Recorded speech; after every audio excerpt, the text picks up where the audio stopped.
So we're just going to make a quick video here on the real basic fundamentals of setting up range with any dog. For a big game indicating dog, I want my dog set up nice and close in front, and I want a range that the dog monitors and stays inside itself without me having to be constantly giving the dog commands. Print already has range set up very well. Now the starting point with range anytime you just want to set up a dog walking nice and slow close in front, as we do with a big game indicating dog. The starting point is always getting the dog comfortable in front. I don't do any heel work with the dog until Print has never been at heel, and I don't do any heel work with them. That heel is the last thing I teach with a big game indicating dog that I want to set up nice and close in front, because if I put a lot of pressure on a dog and teach it to walk close in right beside me, when I start to try to set up my range with the dog out front, every time I put a bit of pressure on them to try to get them to slow down and stay close, all they want to do is drop back into heel. When you do a lot of heel work with the dog, you make heel their safe spot. With the big game indicating dog, I want Print, get out of it. I want nice and close, right in front, that's his safe spot. That when I put pressure on him, he drops back into. So that's some really important stuff there. Forget about heel, get the dog walking nicely in front first. The starting point is just getting a young pup walking nice and close in front, and every time they try to pull away, you notice Print's just dragging a light long line here. I can just stand on that every time he pulls too far away. That's our starting point. That's what I start doing with a pup when they are about 10 weeks old. I start 10 or 12 weeks old, I start walking them around in bigger areas, stand on the long line exactly like that, which just stops them. Use my go command to keep them walking in front. And we just walk around like that, and every time the dog tries to pull away, I just stand on the long line. I'll just walk back over here.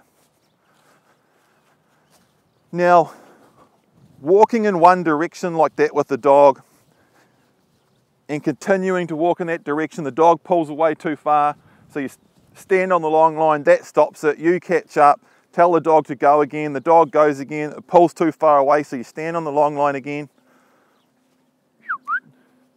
You get in a real stop-go cycle, and that never sets up a range that a dog will stay inside and monitor itself. That's where change of direction comes in, and it's hugely important. So our next tool, after getting our dog walking confidently in front, using that standing on the long line just to introduce them to the idea of range, is the change of direction. So now, as our dog pulls away, I'll actually carry the long line like this. And when they pull too far away, which Print won't do because his range is set up, while the dog's not looking, Print, cut it out. He's just eating cow dung there. While the dog's not looking and they're pulling away from me in front, I just have the end of the long line here, and I turn around and walk the other way and give the dog a little check, and the dog has to turn around and walk back in the opposite direction. It's really, really important here. The key to doing this is that the long line stays slack the whole time, and your correction is only ever a nice sharp little pull, and that there's no warning, Print, sit, and that there's no warning to the dog that that correction's coming. So I always have a nice belly of slack in the long line, and it's always nice and slack, and then I watch the dog, and as the dog completely loses focus on me and pulls away in front, just when it's getting too far away and there's still a nice bit of slack in the long line, I'll just quick, with the dog pulling away, let's say Print's there and he's pulling away. Notice how my long line's laying flat out there. I'll never let the long line get to that point where it's just about to lift off the ground, because as soon as it lifts off the ground, the dog feels that and they check themselves and stop and look back. That's teaching the dog how long a piece of string is. That's teaching the dog to monitor its range through the long line. It's not teaching a dog to watch you. As soon as we come up like this, and I have that nice belly of slack in the long line there, the dog can't feel me through the long line, and I'm watching the dog, and as soon as it pulls outside of that range, I'm just walking nicely and quietly behind it, and I'm actually watching it for that time when I see it lose focus on me and start to drift away. And before I can pull away too far and pull that long line up tight, while the long line's still slack, there's a bit of a technique to this. I have the long line, the end of the long line in my right hand, and I have my left hand, and I'm walking along like that with it nice and slack, with the belly is slack there. As the dog pulls too far away, I bring my right hand up,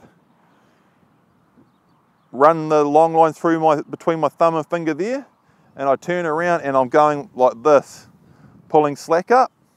So I can actually have 2 or 3 meters of slack laying beside me, and I can go like this. Turn and pull away like that.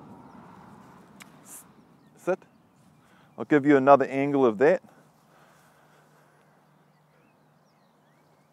So I'm right beside the dog here. I've got probably almost 4 meters of slack there. As the dog's pulling away, end of the long line in my right hand, it comes up, goes between my thumb and finger. As I'm stepping back, I'm pulling up that slack. The dog's still moving the other direction, and I go like that, and bang, I'm checking the dog. I've pulled up 3 or 4 meters of long line in about 1.5 seconds. So to the dog, it's trying to head in one direction. As soon as it loses focus on me, forgets about me and starts pulling away, it gets checked and turned, and we're walking the other way. Anytime a dog is pulling too far away from you and pulling and heading in one direction, it's because that's where it wants to go.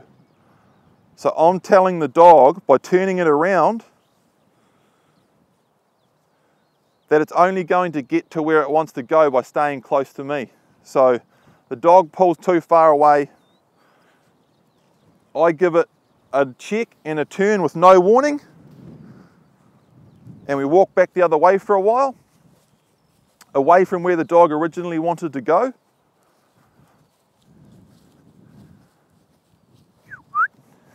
And then we turn back and we give the dog another chance. Now the dog's a lot more wary because there's no warning to that check. So all of a sudden it's stopping and looking over its shoulder. And as long as it stops and waits and stays within that range, we keep moving forward.